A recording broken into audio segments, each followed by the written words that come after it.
चंदन सेन जी दिल्ली से। राधे राधे महाराज जी। महाराज जी, गुरु को हमने देखा है, उनके मार्गदर्शन में हम चले हैं, तो ऐसे में गुरु और इष्ट देवता में कौन बड़ा है महाराज जी हमारे लिए? देखो, सबसे पहली बात तो यह है कि कोई ना बड़ा है ना कोई छोटा है, एक ही तत्व है। किसका प्रश्न है? तत्व एक है। अब हम परमात्मा और गुरु की महिमा पर विचार करते हैं। जैसे भगवान का नाम और जो नामी है, इनमें कौन बड़ा है? तो हम महिमा पर विचार करेंगे ना, तभी तो पता चलेगा।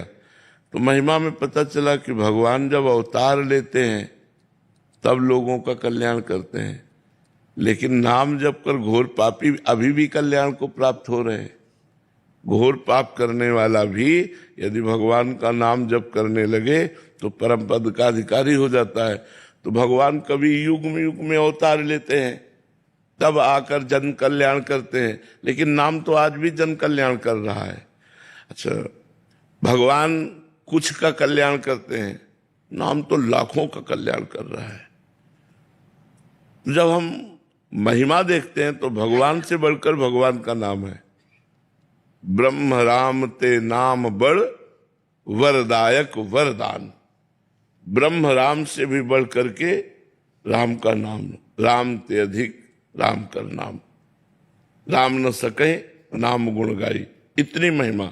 ऐसे ही हम जब सदगुरु और भगवान पर देखते हैं तो भगवान हमारे हृदय में सनातन से विराजमान है, लेकिन हमारा कल्याण नहीं हो पाया। बात मानते हो नहीं?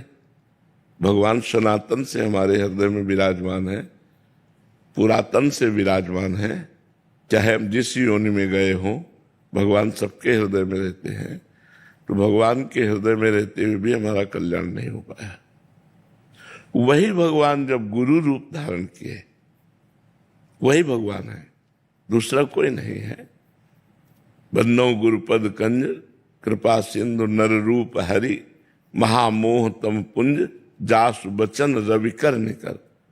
वही भगवान जो हमारे गुरु रूप में विराजमान हुए और अपनी वाणी रूपी सूर्य का प्रकाश किया, तो हमारे अज्ञान अंधकार का नाश हो गया, भगवान का साक्षात्कार हो गया। इसलिए भगवान ने स्वयं आदेश किया, मोते अधिक गुरु ही जिए जानी, मेरे से भी बढ़कर के गुरुदेव को जानना, भगवान ने कहा। तो इसलिए गुरु गोविंद दो खड़े काके लागों पाओ, तो बोले बलिहारी गुरु आपने गोविंद देव।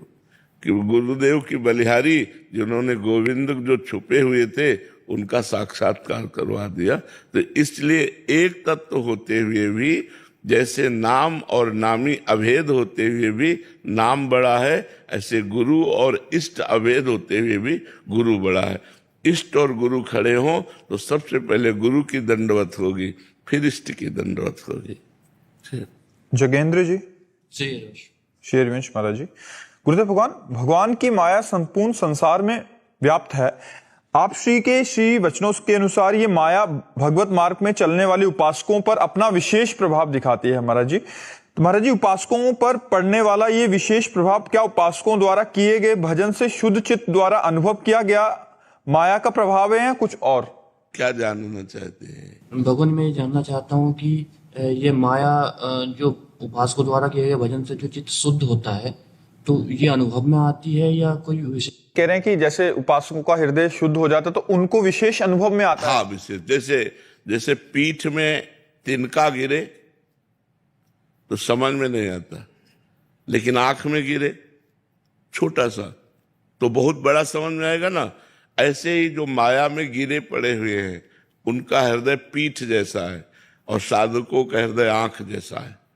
छोटा सा भी, जरा सा भी स्फुरना हुई तो देखो, सूरदास जी कहते हैं, मोसम कौन कुटिल खल कामी। कितने बड़े संत हैं, इतने महान हैं, और कह रहे मेरे समान तो संसार में कोई कुटिल खल कामी है ही नहीं। आंख जैसी हृदय की स्थिति, आंख में जरा सा किनका पड़ा बहुत भारी दर्द होगा, पीठ में एक इतना बड़ा किनका पड़ जाए तिनका तो कोई फर्क नहीं पड़ता है। बोले मोसम कौन कुटिल खल कामी, मेरे समान कुटिल खल कामी कौन है। तुलसीदास जी कह रहे जो मैं अपने अवगुण कहूं बाढ़े कथा पार नहीं लाऊं। जो मैं अपने दोषों का वर्णन करूं तो कथा बढ़ जाएगी, दोषों का इतना भंडार भरा है कि भगवान की कथा रुक जाएगी, हमारे दोषों की कथा चल पड़ेगी। तो जो महान हृदय होता है, जो साधक होता है, जो संत होते हैं, जरा सा भी दोष उनको पहाड़ जैसा लगता है।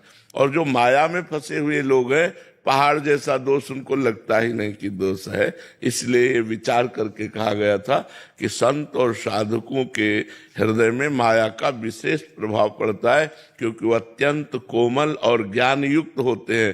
तो थोड़े भी दोष को बड़ा करके मानते हैं, महान हाहाकार मच जाता है अगर थोड़ा भी दोष आता है। और अज्ञानी का हृदय दोष युक्त तो है ही, उसको तो जरा सा गुण हुआ तो वो अभिमान से फूल जाता है, वो दोष युक्त हृदय होता है। तो बात समझ में आ रही?